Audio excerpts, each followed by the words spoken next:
Good evening, everyone, and welcome to the Book Club of California's live online program for Monday, July 26th. The program is titled The Private Library, the History of the Architecture and Furnishing of the Domestic Bookroom.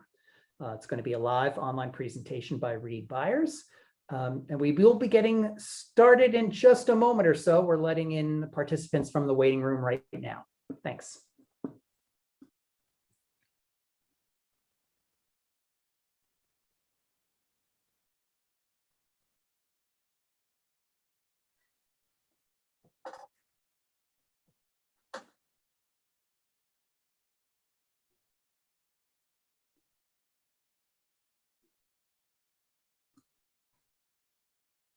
Good evening, everyone. If you're here for the Book Club of California's live online program titled The Private Library, the History of the Architecture and Furnishing of the Domestic Bookroom, you're in the right place. We're letting in participants from the waiting room right now, but we will be getting started in just a moment or so. So please just be patient, and we'll be right back in a second. Thanks.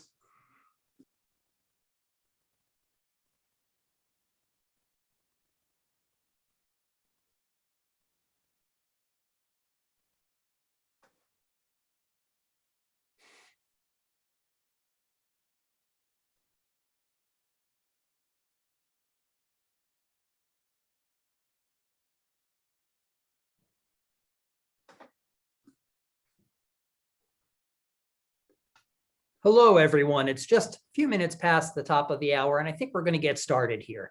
We'll let participants join us while we're in progress, but we do want to get started. Good evening, and welcome to the Book Club of California's live online program titled The Private Library, the History of the Architecture and Furnishing of the Domestic Bookroom. This is a live online presentation by Reid Byers, author, exhibition curator, and vice president of the Baxter Society. My name is Kevin Kosick, and I'm the executive director of the Book Club of California, and it's my pleasure to welcome you and host this webinar. Tonight, we have more than 190 people registered for this presentation. So for those of you who are new to us, the Book Club of California is a nonprofit, member and donor-supported organization dedicated to preserving and promoting the history of the book and the book arts. Oftentimes, we do this with a focus on the literature and history of California and the West. The book club publishes limited edition books, a scholarly journal, and keepsakes. We host a year-round series of exhibitions and programs like the one this evening on topics including fine printing, design, typography, bookbinding, collecting, and much, much more. If you're not a member, or if your membership has lapsed and you are interested in what we do, please consider joining our century-long tradition. Our membership dues are modest, but the benefits are many. We simply cannot do the work that we do without the support of our members. So I encourage you to visit our website at bccbooks.org to join or donate to the Book Club of California. And now on to tonight's program and our presenter. The program is titled The Private Library, the History of the Architecture and Furnishing of the Domestic Bookroom. It is a live online presentation by Reid Byers, who is an author, exhibition curator, and he's currently the vice president of the Baxter Society. Now, Reid Byers has had careers as a Presbyterian minister, a C language programmer, and a master IT architect with IBM, not to mention time as a journalist, a welder, a TV newscaster, a choral director, and a blue water sailor. A member of the Grolier Club in New York, he has been president of bibliophilic clubs in New Jersey and Maine. And as I said, he currently serves as the vice president of the Baxter Society. He has directed or curated 18 book exhibitions as well.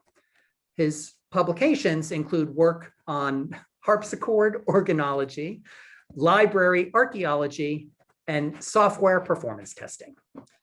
Earlier this year, Reid's book, The Private Library, the History of the Architecture and Furnishing of the Domestic Bookroom, was published by Oak Knoll Press, and it is already receiving terrific reviews. The private library is the domestic bookroom, that quiet, book-wrapped place and space that guarantees its owner that there is at least one place in the world where it is possible to be happy. The story of its architecture extends back almost to the beginning of history and forward toward a future that is in equal parts amazing and alarming. In his book, The Private Library, The History of the Architecture and Furnishing of the Domestic Bookroom, Reid examines with a sardonic eye the historical influences that have shaped the architecture of the private library and the furnishings, amenities, and delightful anachronisms that make the mortal room into what Borges so famously called paradise. So if you have questions for our presenter this evening, please use the chat or the Q&A function in Zoom. We should have time at the end of the hour to take questions, and we'll curate those from the Q&A. And now it is my great pleasure to introduce Reid Byers and pass over the controls for tonight's webinar. Reid, it's all yours. Good evening, everyone. Thank you, Kevin. And thank you all for letting me join you this evening, or as I suppose it is evening where you are. I can remember in the early 70s, Herb Caen writing in the Chronicle about the hour in San Francisco when the ice tinkles in the glass and makes us all young again. With that encouragement, I think I'd like to start by reading a little of the introduction to this book. The first room I remember was a library, my parents' living room, having once been my grandparents' library, back in the years before the big house was divided up. There were enormous walnut bookcases on either side of the fireplace with high glazed doors that I could not at first puzzle out how to open. There were tall windows facing down to trees in the southeast and a solemnly thick oriental carpet on which to belly down. It was clearly a magical room.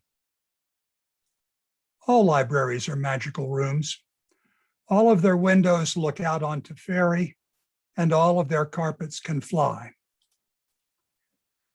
I deeply love these rooms, so I had best provide full disclosure. I am the wrong person to have written this book. I am an architect, but not the right kind of architect, and I am not an historian at all. But an architectural history is the only glass through which I found it possible to get at the central idea of this book, and sometimes needs must.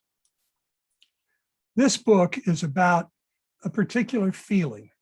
Friends ask, why libraries? Won't books be gone in 20 years? It is admittedly impossible to determine whether the physical book will outlast this decade. In some houses, it will not. But of this, I feel very certain. The physical book and the private library will endure, and not just among collectors, because there is a particular feeling engendered by a bookroom that nothing else in the world provides. It is the reason the private library will last, and it is the true subject of this book. I tried to find a word to describe it, that beneficent feeling of being completely imbooked, beshelved, inebriated, circumvolumed, peribibliated. And I finally settled on book-wrapt, which is a sort of portmanteau word that describes the feeling pretty well. It implies a traditional library that is wrapped in shelves of books, and the condition of rapt attention to a particular volume, and the rapture of being transported into the wood beyond the world. Book-wrapt describes a feeling that many of us will refuse to surrender to the virtual worldly schemes of high-tech innovators. The history of the private library is properly the story of this feeling. How did it feel to Hadrian to walk into the library at his villa in Tivoli? It looked much like this. The man could have built himself a library the size of Rome, but he liked the feel of a modest bookroom. What was the Egyptians' experience of their libraries? And how was it different from the Romans? Quite different, as it turns out. What were the delights of the Renaissance studiolo, or the studio of the medieval Chinese scholar gentleman, or the English country house family library? And how will our book rooms feel in the future as libraries mutate in different directions? The many examples in this book are intended to help us understand not only the historic forces that formed our private libraries, but also just what the library felt like during each period in question. Let me be very clear on one point. This is not a book about book collecting, and it is only incidentally about books at all. As Andrea Masson says, it's about the framework, what some critics have called the stage set. I like that expression very much, and so I acknowledge this book is chiefly about stagecraft. Even the illustrations here frequently leave out all the books. The actors are off stage in their green room so as to provide us with an undistracted view of the set and the work that has been accomplished by the stage crew. The set, in this case, means a room in a house that has been set aside for the purpose. And this room and its lineaments are our subject. Susie West once lamented that book people have not written much about library shelving. Oh dear, Dr. West, I have tried not to err too far in the opposite direction, but the love of book space is an engaging love. And as Edith Wharton said, the housing of a great private library is one of the most interesting problems of interior architecture.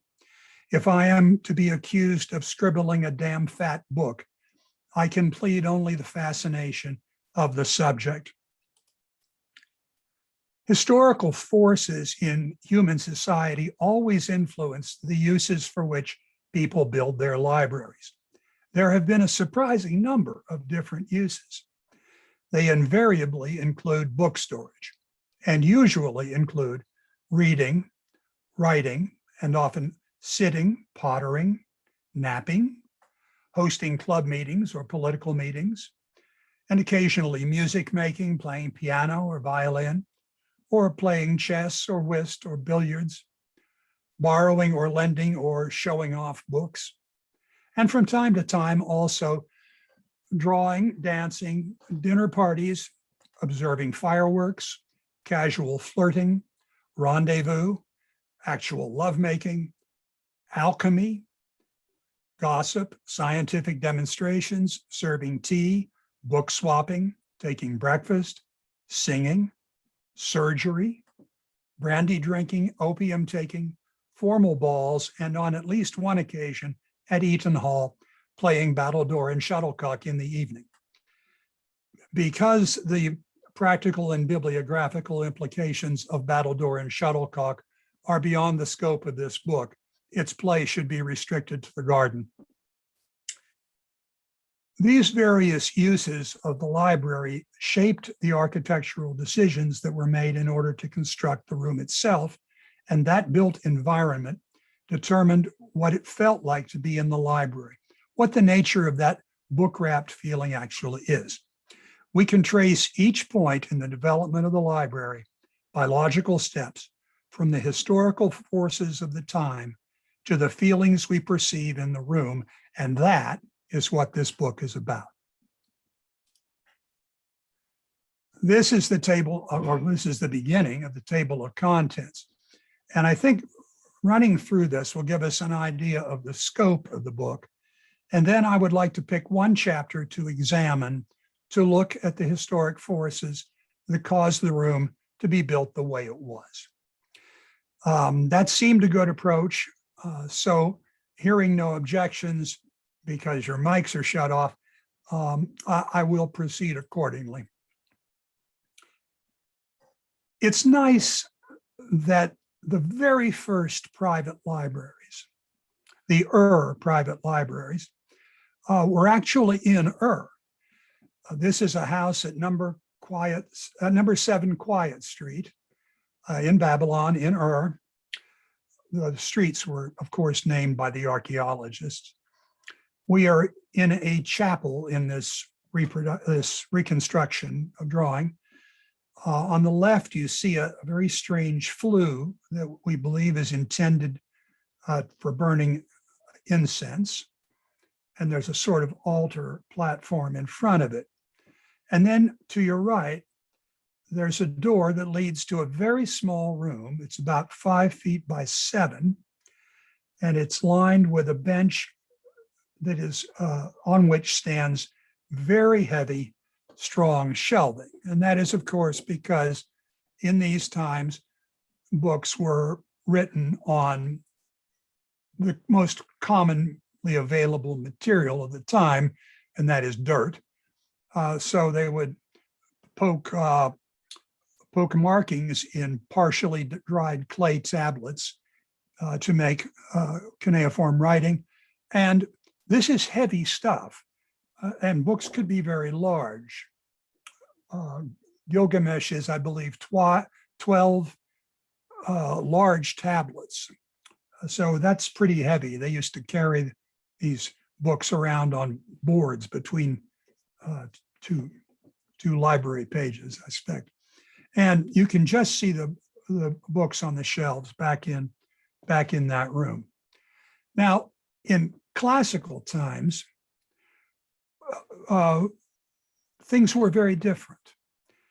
And that, of course, is because all of a sudden books were made of very light material.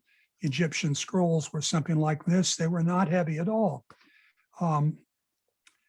There are 3 kinds of libraries from classical times. Type 1 includes the libraries of ancient Egypt and classical Greece, that is Hellenic Greece. We'll look at Egypt quickly. Everything is written on papyrus, and they are stored in thin, light wooden boxes. Sometimes they're sort of rectangular solids with a sliding top, and these are the fancier versions here with a Bombay top and a hinge arrangement, and then these 2 knobs on the front that let you seal the box shut. And we believe that private libraries in this period were fairly portable constructions. They would be in a small room in a house, and they tended to consist of books in boxes that were lined up against the walls.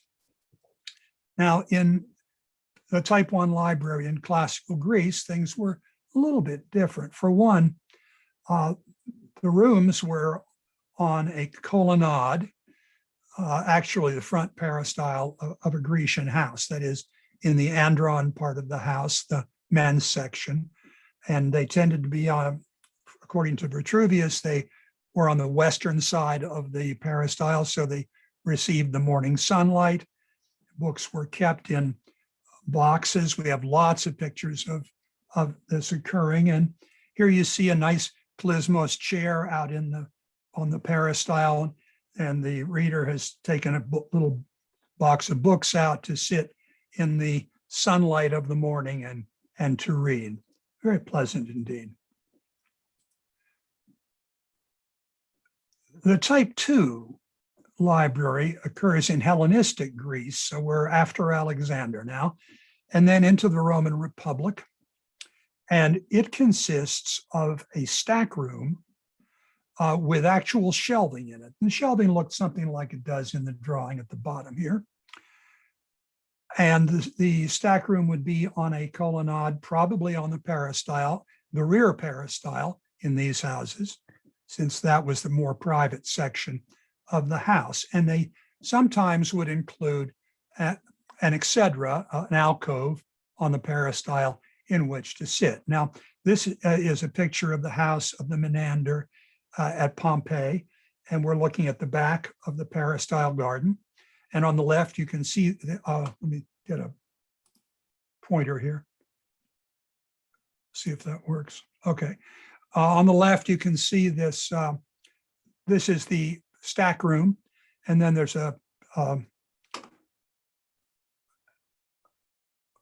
exedra here, and then a square, large exedra here, and a smaller one over here as well. So there were three.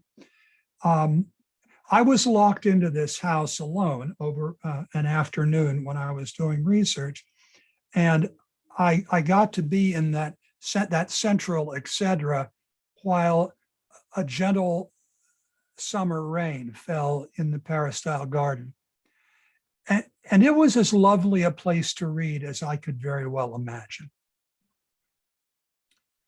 But libraries changed again, because when we get to the Roman Empire and then the early Middle Ages and have type 3 libraries, oh, it's a very different world, because all of a sudden, for the first time, people began to sit in their libraries to read. The books were kept in these beautiful armaria that were in niches in the shell in the walls. This is Hadrian's library at Tivoli. It's actually a reconstruction of it that's in the Museo di Civiltà Romana in Rome. But the rooms were larger and people could sit in them to read, which was a profoundly different experience. There's a wonderful description of a dinner party gathering in the early 400s, in which people are in the villa library as they get together. It sounds very much like a Jane Austen scene. And of course, those later libraries are patterned on this sort of life, as we'll see. Some of the rooms had freestanding armaria. This one is from Herculaneum. It's a reconstruction, but it's a restoration sort of reconstruction. The other one is from later, 450 or so. It says Esdra on the picture, but it's actually a picture of Cassiodorus at his monastery at Vivarium. And this is an historic piece of furniture we're looking at. He had 11 armaria, and one of them we know had his 9-volume Bible in it. So that's what we're looking at here. People called him Libri Potens. I translated that as book strong, but Dennis Feeney tells me it's better as an analogy of Belli Potens. Belli Potens means mighty in war. So Libri Potens should mean mighty in books. And I think that's a truly magnificent epithet for a collector. So here he is, mighty in books. And we finally, after all this time, we had the book-lined room. And then we lost it again for 1,000 years. Rome fell gradually, but when it fell very, very far. The lights didn't completely go out, but they were very dim and far apart. We don't say the Dark Age, don't call it the Dark Ages anymore. It's inappropriate, but it's a singularly appropriate description of book life during that period. Between the 600s and the 800s in England, there is no record whatsoever of any literary life. Zip, nothing. Not until Charlemagne is taught to read by Alcuin, may his name live forever, do we have any indication that there is literary life. And when we do, the type 3 libraries we had in Rome have been stuffed back into type 1 libraries. This is an arca libraria, a book chest. And it's a fearsome thing. It will hold books securely, which was its main job. Books by this time had gotten terribly expensive. They were cheap in ancient Rome for a lot of reasons, but not by this time. Now, the arca libraria, over a long period of time, mutated into a desk. And it did that because clever people realized that they found themselves propping their chest open so they could have something to rest the book on. And eventually they figured out you could turn the thing around, and it worked ever so much better. So the desk developed, and with it, by the time we get to late medieval, times and the early Renaissance, we see the study, or in Italy, the studiolo, appear. And it's a small private room where valuable treasures, including books, of course, were kept. Here is the study of Isabella Nagarola, and here is the study of the dear old book fool from the Narrenschiff, from the Ship of Fools. And you'll see in the drawing here that the desk has had a little more creativity imposed onto it, and it now has become a sort of lectern structure with a desk on each side, very interestingly. And this developed in the Renaissance into the lectern system. This is the one that you will frequently see books chained to, but you won't see that in private libraries. Here we have a picture of the private library of Isidonius Germanicus, and this is a very interesting and very expensive room. You'll see there are 3 lecterns in the room. They all 3 appear to hold about 5 or 6 books on a side, so we can figure there's maybe 35 or 36 books in this room. That's not very many. And if you look at that room, that cost a pretty penny. Maybe the Laurentian library along these lines probably was the most expensive library per book that was ever constructed. Now, a solution to that problem was found, and it was at Oxford that this turned up. It was necessary to keep a great many books, and to do that, an enormous number of lecterns were needed. So they devised the thing called the stall system. And a stall is essentially an armarium stacked on top of a lectern. And this worked very, very well because you could store a large number of books in the space of a lectern and do it on both sides. So it was a really good solution.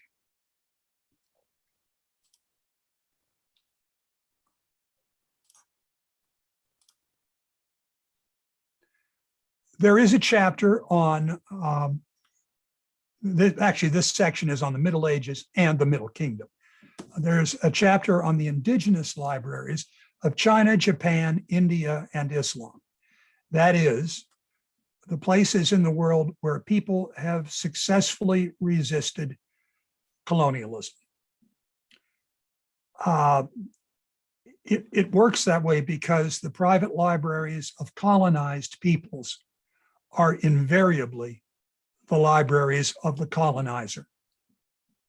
One of the most effective ways of taking over a country and its minds is to destroy all their libraries. And that is almost universally what happened. In China and Japan and India and Islam after the Islamic conquests, the stopping of colonialism at that point allowed libraries to be preserved. And there's a chapter that looks just at the architecture of private libraries within those spaces. And it was certainly the most fascinating to research. But then we come to libraries of the most intense interest. The English country house and its library had influence all around the world for many reasons. But one of them is that it was seen as the model for the great library. And this is a schematic diagram here. And the schematic shows the development of the expansion of an English country house, starting with the hall, like any Germanic tribe, think Valhalla. There's the hall with its kitchen and buttery and pantry, buttery for the beer, pantry for the bread, and the dais. And past those, underneath is the parlor. And then added onto that later is the great chamber up above, and then added to it is a drawing room. And then they kept adding more rooms to get privacy. And then added to that are bedrooms. And then finally, after the bedroom comes the most private room in the house, the closet. Remember Hamlet's scene with his mother where he kills Polonius. It's in the Queen's closet, right? The most private place. And that was the place where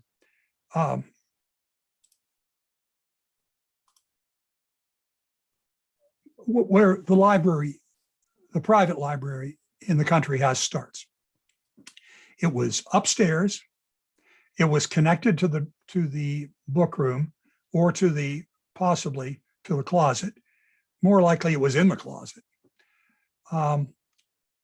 It was derived from the Renaissance study and very similar to it, except it was based on the new wall system, which develops in the early Italian Renaissance. It was based on the new wall system, not on the lectern system. And the way it came about is a really good story, but we're not going to get to that. Downstairs, and 100 years later, we have the family library. It's downstairs, but it's on the private side of the house because it's intended to be used only by the family. And we'll look at that story actually a little closely. The 19th century library is a different animal also. It developed after transportation made travel much more rapid. It happened because the fifth wheel was invented for the carriage. That's the one that turns like this and the axle sits on, so it could allow the drivers to go quickly and know that they would be able to turn the thing safely. And then later, of course, the steam locomotive and its train are developed. Well, when that happened and you could move around quickly, the weekend house party becomes an important social phenomenon and becomes the most popular way of entertaining. And this necessitates the ability to offer your guests, a lot of guests, a variety of entertainments. And it was found that the library was one of the best rooms to do that with, partly because of all the resources it contained, but also because it was considered the most flexible of the public rooms in the house. There is a chapter on parallel developments here. This is significant. Most of the libraries we've seen so far have necessarily belonged to the wealthy because those are the ones that last through history. The libraries of commoners are equally interesting or more interesting. Here is Kirsting's picture of a middle-class, very studious man reading by lamplight in his library. You can see that the library furniture is not attached to the walls. It's portable in case he has to move out of his rented space here. The middle-class houses that are built during this period are fascinating because so many of them have libraries built into them. It's a good study. But at the other end of the spectrum, in parallel, are the display libraries, which are made by the extremely wealthy and just to show off, just to strike dumb admiration into the breast of the observer. This is Kenwood House on Hampstead Heath. It's an enormous library. It's 62 feet long and 30 feet tall. The ceiling is by Robert Adam, and it is so beautiful, it gives you a heartache. There are very few books in this library, only in the little circular areas at the end of the room. There are about half as many as there are in the little room I'm sitting in. But that holding books was not the purpose of this room. It was to be impressive, and it certainly is. Then we get to contemporary libraries, and contemporary libraries are sort of a misnomer because a contemporary library always refers to earlier libraries in its architecture, inevitably. And most of them, like 90% of them, are traditional in their design. This is a library that belonged to Don Orisman. It was designed by Richard Franklin Salmons. Through the windows there, you can see Central Park. This is an elegant library. You notice it's based on the stall system, and there are 6 of those stalls, bays really, and the bays support the gallery that runs all around the room. Up at the top, you can see Mrs. Orisman's eyrie up here. She calls it her eyrie. It looks directly down into Central Park South. There's this elegant sightwinder staircase. It's a beautiful traditional library. But some contemporary libraries are modern. And when a contemporary library is modern, it's especially impressive because we don't expect it. This is the library of Brook Astor on Park Avenue. And this is, if you look at it carefully, you will see that it is a perfect abstraction of the classical orders. I've drawn a diagram to try to illustrate how that works here. It is as elegantly done as it possibly could be, and it is a beautiful room. And then we have the postmodern. And postmodern libraries go, of course, in all sorts of different directions in their rejection of both tradition and modernism at the same time. This is the library of Jay Walker, he of Priceline.com, in his house in Connecticut. It is an astonishing room. It's called the Library of the Human Imagination. You can see all those beautiful blue panels that glow. Each one illustrates an advance in an idea that is a significant part of human imagination. This room has 5 different levels. It took me 15 minutes walking around the room just to figure out how it was put together. It's a huge room. The architectural model of it is 7 feet long. It's really quite astounding. Well, postmodernism is a fascinating use for a library because it allows us to pick and choose any elements we like out of tradition and use them ironically to build a pastiche or a bricolage of ideas, so that this library refers to all sorts of different elements in the English country house library. You can't, even a few in this picture. Yep. Now, there's a chapter on libraries of the future, and there are really 2 sides to it. One is to try to make some sense of the world we live in right now, and this remix of digital and paper elements that we're all trying to live with and to make sense of. This is the Namjoon Pike Library. This is in Korea, South Korea. It's an elegant space. It really is. But equally interesting to how we're handling it today is how we're going to handle libraries tomorrow. And by tomorrow, I mean after 30 or 40 years from now, after the singularity, after everything, including humans, has become completely digitized. What will a library look like? And I'll tell you what I think it's going to look like. And I'll bet my reputation as a futurist. The library in the distant future is going to look very much like this. Highclere Castle. The library of the future is Downton Abbey. Well, yes, I think it is. And I think we see good signs of that already. One of them is the sign that 90% of new libraries are traditional libraries. But that's not quite as interesting. The really interesting thing is that for the last 50 years, every library in a video game, 50 years, every library in a video game has been a traditional library, and almost all of them look like country house libraries. I think that is a representation of the truth that the country house library has become what people expect a beautiful library to look like. No doubt there'll be changes to that, but I think that perception will stick around for a long time. There are 4 appendices. One of them is a timeline of the private library. One is a section on the library room itself. That is, what elements in the structure of a room make it a good library room. And then there's a section on architectural details within the library, why the walls and ceilings and windows of libraries are different from those in other rooms. Window seats, doors, fireplaces, architectural furniture, library gardens, why those are all slightly different than they would be in a drawing room or a parlor.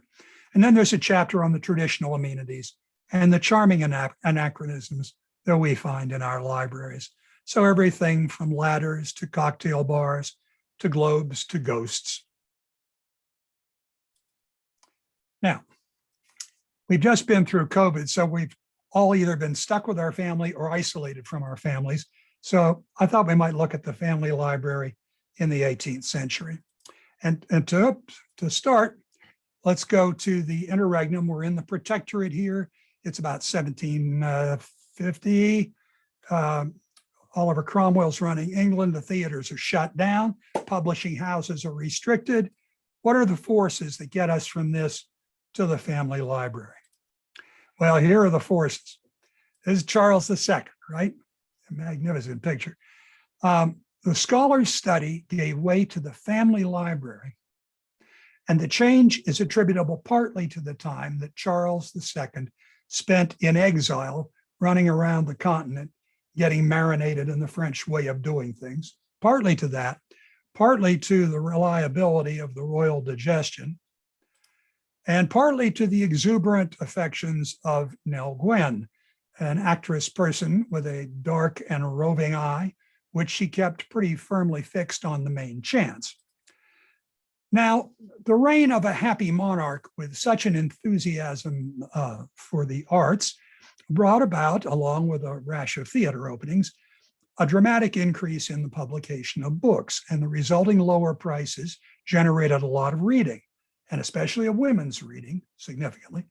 And this in turn changed the nature of the rooms in which reading took place. And it came about on this wise. In 1700, books were still expensive, hard to come by. Public libraries were a misnomer. For many, many years, admission to the British Museum reading room required an introduction by a peer of the realm. Good luck getting the ticket. But the renewed desire for books that began under Charles gave rise to the circulating rental library, the novel, women's reading, and the sofa. The rental library was both a cause and effect of the English novel. In 1740, Richardson publishes Pamela, and then Fielding publishes Tom Jones, and those books and others like them were hugely popular, and by mid-century, everybody was reading for pure pleasure, and especially women. The sudden popularity had the same strange effect we saw in home videotapes in the 1980s. And you will remember, well, some of you will remember, tapes were very expensive. At first, they were $85 or $100 for a movie. And rental stores were the only alternative. And they would, of course, buy a lot of copies of popular movies. And then when they run their course, they would sell the extra copies at a deep discount. This brought the prices of a tape down to 15 or 20 bucks. And that was generally seen as acceptable. So people began to buy movies and build their video libraries. Just the same in 1750, rental libraries would buy several copies of a book and then sell them off when interest flagged. Well, women had discovered books, and they had discovered the Turkish sofa and how much more comfortable some padding made to a chair and how much better it was for reading. Well, when their young men started building their houses, these women made certain their new villas would damn well have libraries that they could use too. And this combination of users resulted in some of the most beautiful book rooms ever created. They were private spaces, but private to a family and not just the alpha male. At this time, the library moved again. It moved down onto the main floor, the piano nobile, the premier etage, although it remained on the private side of the house. The room became more comfortable. It was furnished to be able to seat more than one or two. And in this beautiful Hogarth painting of the Cholmondeley family, 1738, we see lively, not to say obstreperous children being indulged in the family library. And there was one other influence. This represents Palladio's 4 books of architecture and Vitruvius Britannicus that all came out in 1715. It's nice that books are the engines that change libraries. By the mid-1700s, young men from wealthy families might be sent with their tutor on a grand tour where they were expected to study history and art and tour the places about which they were reading. And many took the opportunity for learning seriously. A lot of them took the opportunity for a great debauchery, but some of them took it seriously. On their return, these young men built houses to show off their loot from the tour. And these Palladian villas were part farmhouse and part the center of society. They referred back to the villas of the Roman Empire, and they provided exquisite balance and beauty. These men were drawn to Palladio because of his concept of the country villa, and it matched perfectly the dream that had been drummed into their little heads in their salad days, the dream of Horace's exquisite picture of his happiness at his villa in the Sabine Hills. And I won't read you the Latin, but here I'll translate it. Hoc erat in modus. This is what I prayed for. A measure of land, not too big, with a garden, and near the house, a constant spring of water, and a little wood beyond. This and better did the gods provide. It is good. I ask no more. O countryside, when will I see you again? And when will I be able, now with books of ancient authors, now with naps and lazy hours, to find happy forgetfulness from the anxieties of life? Now, this was just the best sort of stuff. And it's not hard to see how our literate young gentleman felt compelled to build a Palladian country villa on his ancestral land. And by this time, and in this way, some of the great houses were designed: Wanstead, Stourhead, Woburn Abbey, Bowood, Holcombe, some of the great houses in Ireland like Castleton, or Scotland like Kinross, or Monticello, and the other houses of the Tidewater. This is Holcombe in Norfolk. The first Earl went on the grand tour with a very bright tutor, came back at the age of 21, and started building Holcombe to the Palladian model. 4 symmetrical wings with a central block, and the family wing was the first part he built, and here it is, with a large room intended right from the beginning to be a library. These people knew what they wanted. And here's the miracle. It's not the room itself, beautiful as it is, it's what's connected to it. This room is his lordship's dressing room, and this room is her ladyship's dressing room. This was private to a couple and not to anyone else, eventually their children, of course. It also is influenced by Palladianism in the structure of the shelving. There were no examples of ancient shelving from this period. So Palladian shelving was modeled on the classical orders, on building architecture, making the shelves look like temples. And here I've made a diagram of the relationship between the classical orders and classical shelving and the traditional interior wall. Here's the main library at Holcombe, William Kent's design. It's been described as the most sophisticated room in Britain. It's an amazing space. Besides the shelves, the most striking architectural feature is the broad ceiling cove. It's divided into 16 vaults picked out in gold, but left undecorated. And this is inspired. Even any time before this, these would be full of paintings. Even in the architectural drawing for the room, they're full of paintings. But at the last second, they were left out. And beautifully, it's elegant, but it does not distract our attention from the books. And these are the bookcases. There are 2 opposite the fireplace and 2 opposite them. They're painted white with gilt trim, large cases with a broken front, no ledge. They were thought to have originally had cupboards in the place of the bottom shelves. These are pine. The posts are about 2¼ inches wide. They have these lovely gilt leaves applied to them. They're 9 feet tall, plus that cornice. The central section has a broken pediment, and it is also decorated in gilt egg and dart carving. This is my guard, who I paid $125 to have him assigned to me to keep me behaving properly in the afternoon I spent in this library. It turned out that Ian was the house carpenter, and we got on very well. And he and I had a very pleasant afternoon taking apart the shelving to decide there had never been any doors on the shelves below the dado rails, or at least we could not find any of them.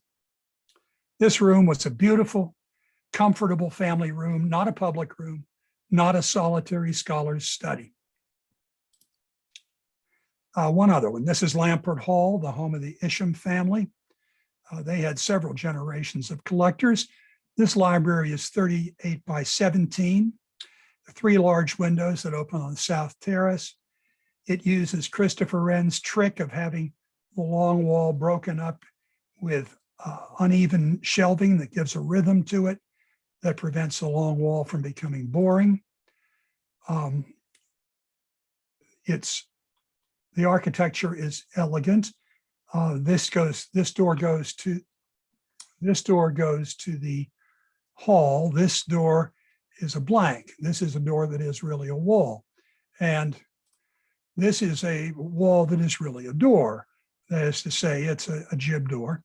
A jib, as you'll know, is a door that is covered with book spines, so as to fool you. You'd think they were used for romantic assignations, but what they're really for is to allow a servant to come into the room to tend the fire and then to shimmer away when that was done. That was the point of these doors. But it was a game to title the imaginary books on the walls. These at Lamport Hall were called, they're made of wood, so they're called Carpenter's Works, Deal's Dictionary, Greenwood on Logic, and The Present State of Morocco. You'll notice how serious this library is. There are even shelves up above the doors. There's some beautiful library furniture. There's a periodical table here, a drum table or a rent table.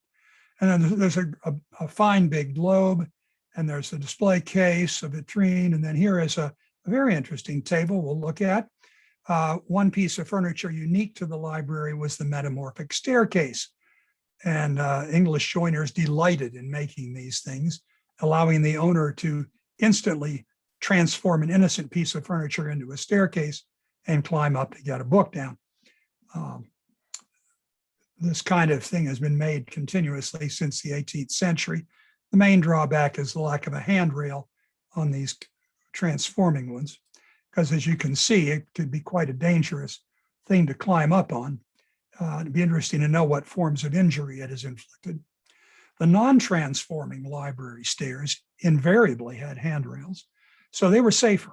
Ham House has a 5-step stair with a full pulpit that could have passed in a Presbyterian church. And the best of those were the library stairs that were tight winders, spiral staircases that truly led up the sides of Mount Parnassus. The most glorious of all was this 9-riser at Altrip House, at whose sturdy top step the reader finds a convenient seat and desk, fully 9 feet in the air, and giving it access to that 14th shelf up on the top. Alan Munby described this as resembling a medieval siege machine. Quickly jumping in the TARDIS and through time and space, everything happens 50 years later in the colonies. Here is another library that I love. This is the Washburn Family Library at the farm called Norlands, which is in Livermore, Maine, not far from where we live. And this library is fascinating because it too is a family library. Here's a picture of it. You'll notice it has a bay system, and the bay system is implemented here for a very creative and unusual reason. Each of the Washburn children, when they were born, were given a bay of their own in the family library, assigning them a space in which to collect their books and a private place for them to go be in the big library. A clever, beneficent, and much loved and treasured arrangement. And finally, since I mentioned Altar House, here is another of my very favorite libraries. Princess Diana, of course, was raised here, and it has been called one of the most beautiful libraries in Europe. The book-wrapped room creates a place of great delight. Cicero wrote to Atticus, "Nihil venustius quamilla tua pegmata." Nothing could be more beautiful than your shelves. Most library owners I know, in spite of the many hours they spend reading in their book rooms, have developed a habit of walking into the rooms occasionally just for the feeling of deep satisfaction they get upon entering. Madame de Sévigné wrote to her daughter, "Whenever I enter this library, I cannot understand why I ever leave it." Entering our library is a setting forth, and it is a coming back to center. Borges, of course, thought it was entering paradise. Thank you very much for your attention this evening. If there is any time, I'll try to answer questions.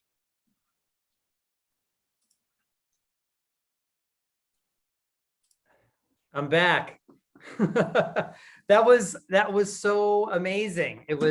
We have some great questions. I'm going to also ask people now, if you'd like to get a question in there, use the chat or the Q&A. I'm just going to say that thank you for such a fascinating talk. I know it was super abbreviated. You could probably talk for hours and hours about. My wife tells me so, yes. I am completely booked now. And just thinking about all those libraries that you showed us, and thinking about the whole idea of how to transition from scholarly to family to social libraries and all of the forces that helped create them. I really also appreciate the deep dive into the family library evolution, creation and evolution. That was, I think, a great little teaser for people who might want to buy the book. So thanks for doing that. And I will put some stuff up in the chat about how to buy the book if you're interested in doing that. I'll also send it out in the email that you'll get tomorrow, thanking you for coming to tonight's presentation. But I thought we should first talk about your process for writing this book. How long? I think you've told me personally how long you've worked on this book, but maybe you can share a little bit more about how this book came to be, the photos. You clearly did a ton of traveling. I'm so jealous that you've been to most of these libraries. Tell us a little bit about that. Well, this book started, I'm embarrassed to say, 20 years ago. We were living on Nassau Street, and very strangely, we lived directly across Nassau Street in Princeton from Toni Morrison, whom I never met, but although my wife did. But Dr. Morrison once said that if there was a book you wanted to read and you couldn't find it, then you have to write it. And well, that's intimidating. But when we worked out that we could put an addition on the house, and I realized I was going to get to build a library, I looked around for a book that would describe the architecture of private libraries, and finding no such book, I got interested. And of course, I'm sure everybody on this call knows that when you get interested in something, books start appearing in your house about whatever that is. And the trouble is that when too many books gather together, they tend to reproduce. And so 20 years and 4 libraries later, here's the book. So you traveled all over the place. You've been to many. I got to do some traveling, not as much as I would have liked to have, but I chose it carefully, and I might run off for a couple of weeks and see one major private library a day, which is pretty good if you can do it. So It takes a lot of time to draw and measure and yeah. photograph and understand how a room works. So how did you actually get access to all these incredible places? I just ask. There is a funny thing in this works in England, and to a certain extent in the States. There is a custom in Britain called country house visiting, and it's I think it's close to unique, but it is a tradition that people are allowed to visit in some of the great houses, and there are tax advantages now for houses of the excessively wealthy that are opened to the public from time to time. So it is possible to get access to many of these rooms, but I have found almost everywhere that if you ask nicely to see someone's library, all of us love to show off our libraries. So sure, people are delighted to let you see them, or usually are. So there's a couple of questions in here. We probably don't have time to get to all of them, but I'm going to pick out a couple of them just to see what your thoughts are on them. Some people have talked about how you even mentioned it yourself, how books breed more books, right? Once you start collecting, and are any of these libraries really built to expand?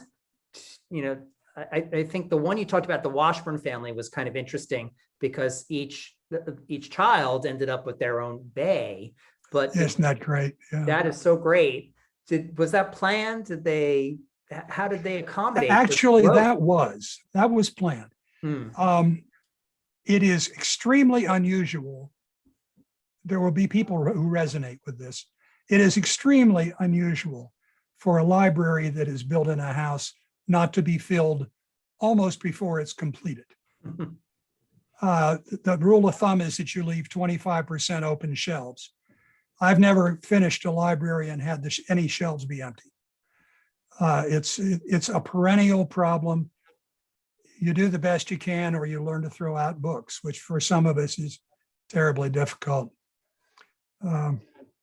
Planning is good, but it's hard to do. Yeah. Did people build second libraries or additions to? Many people build second life. At Holcomb Hall, there are 9 libraries. Oh. That's how well that big library trick works. You can do it, but you're going to fill it up. So there's a great question about, this is a funny one. Are you planning a book on ladies' libraries? Oh, I would love to write one. I really would. That would be fascinating. And part of it's the timing, and part of it is the resistance to it that has been so incredible.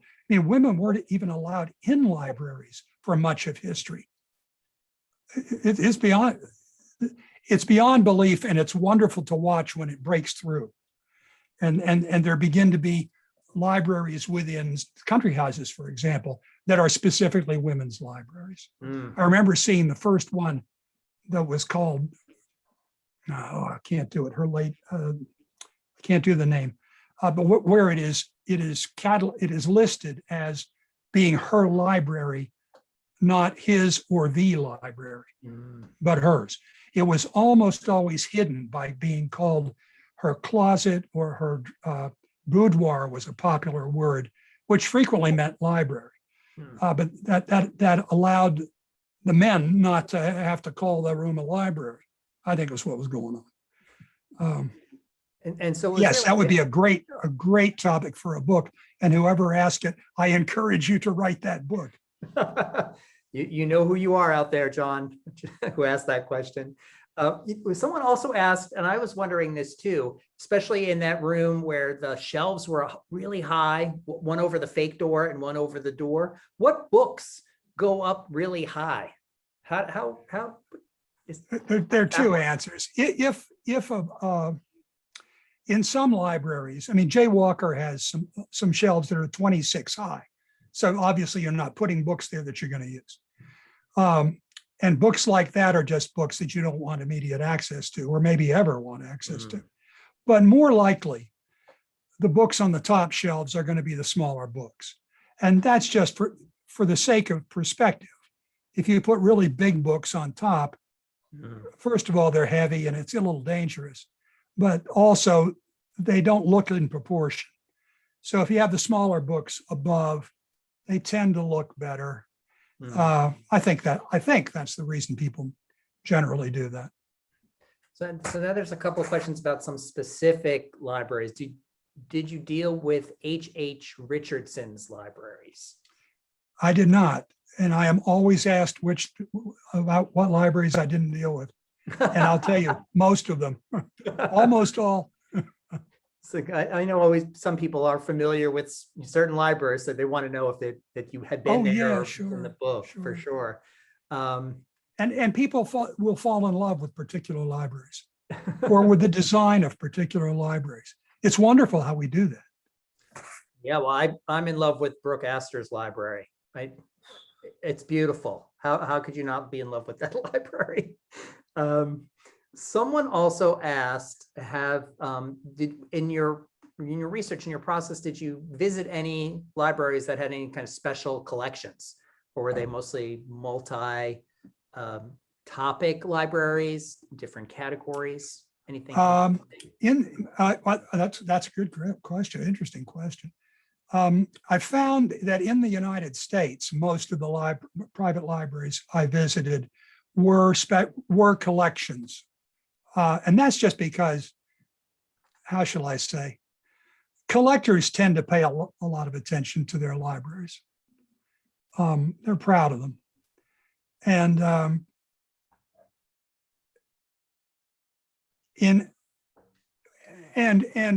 when I was in Britain, mostly I was looking at country house libraries, and those tend to be general libraries, right? In France, I saw some specific collections. In Italy, they sort of a mix. Of course, some of the ones in Italy were 3,000 years old, so they were a little different. So I was in the library of Augustus Caesar, which isn't really Augustus's, but it's the one that's known as that, which is still being dug out. And I got permission to sneak back in there and get a look at it. There's a picture in the book. So there are a couple of questions about how some of these libraries organized the materials, the volumes, the books in them. And did you see in any of the libraries you visited kind of the difference in shelving, like printed books versus manuscripts or other types of? Sure, that's a good question. Boy, I like that. Yeah, at Holcomb, incunabula are separate from the regular books, and manuscript are separate from incunabula. In J. Walker's, that big fantasy futuristic library, the books are random by height, or maybe color, height, I believe. But they're random because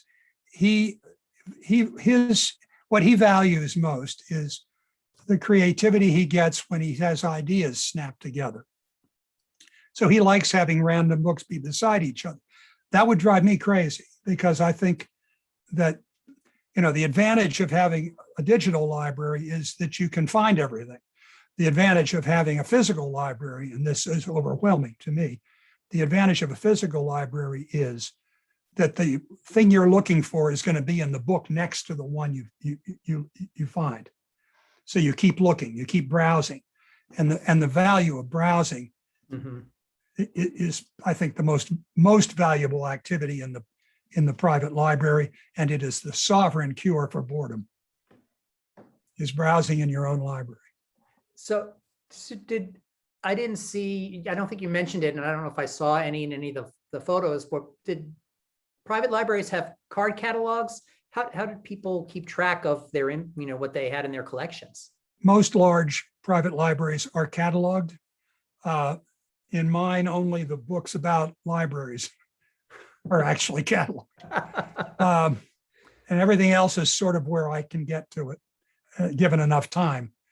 But in larger private libraries and most collectors' libraries, there are catalogs, and some of them in collectors' libraries can be elegant.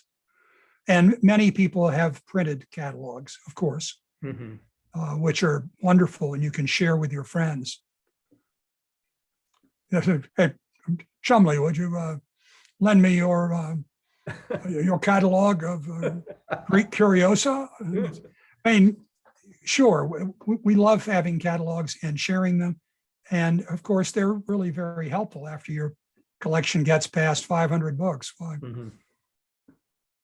Yeah, keep a track of what you have. So two specific library shout outs, wondering if you had a chance to see them or if you know much about them. The West Wind Library in New Hampshire, Ernest Hawkins Library.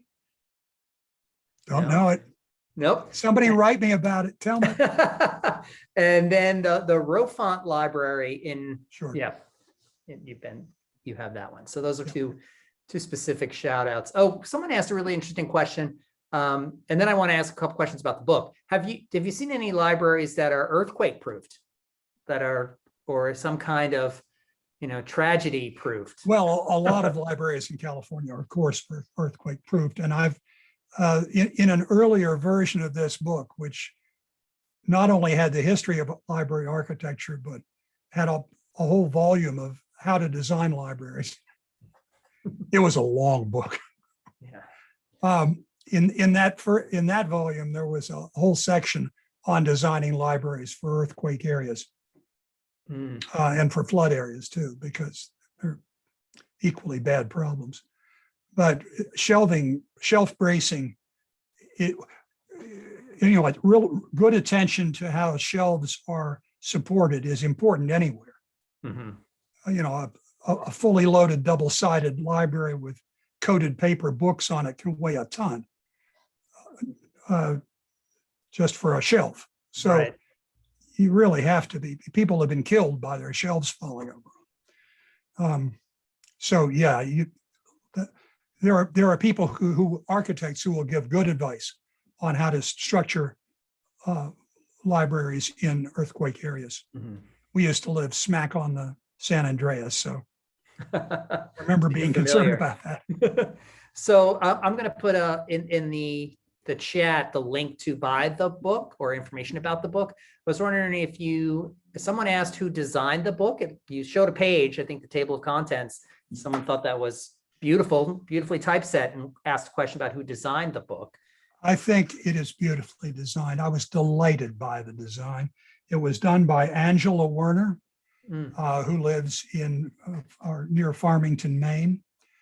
She is a designer who has done a lot of work for Oak Knoll Books, and she happens to be somebody I know.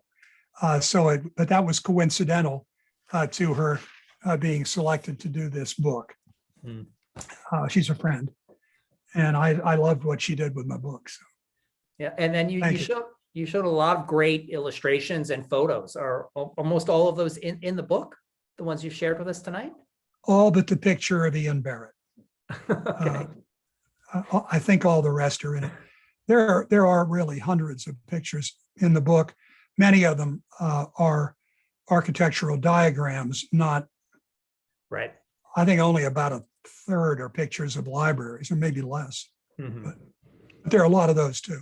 I can't believe you didn't get permission from Ian to use him in the book. I really didn't want to trouble him with that. Bless his heart. So he might sell a ton of copies. So well.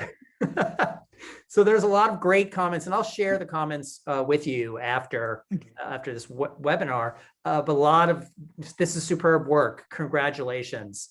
Loved it. This was terrific. Thank you so much. What a great talk. Beautiful images. So well organized and presented. Anyway, really great positive feedback. I did put the link up to buy the book in the chat if people are interested. And I think some of you are. So I encourage you to go do that. I will ask you one last thing because it just came up in the Q&A. because someone mentions that in your biography on the website, it states that you're currently writing a book on imaginary books. And I'm fascinated about this. We've already talked about this. So I thought maybe now's a chance to say a little bit about that before we wrap up. That you're too kind. Okay. Imaginary, by that, I mean three different things. Books that have been lost to history, like the second book of Aristotle's Poetics, that is burned at the end of The Name of the Rose. Spoilers. Books like Hemingway's first novel that were lost completely. Books that were planned but never written. Books that only exist in novels. And what I collect is physical simulacra of those books. So dummies, books, things that look like those books themselves and make the hair stand up on the back of your neck when you see them. That's my collection, and I'm writing an imaginary catalog of those imaginary books. And if you'd like to see just a little peek at it, you could go to clubfortsas.org, which is where the exhibit is in Paris right now. Although I have to tell you that the exhibit in Paris is imaginary, as is the clubhouse where it's being shown. So clubfortsas.org will take you there, sort of.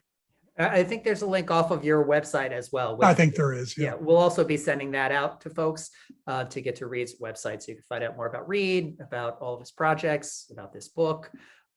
So the answer to the other question about your imaginary books is they do need to be shelved.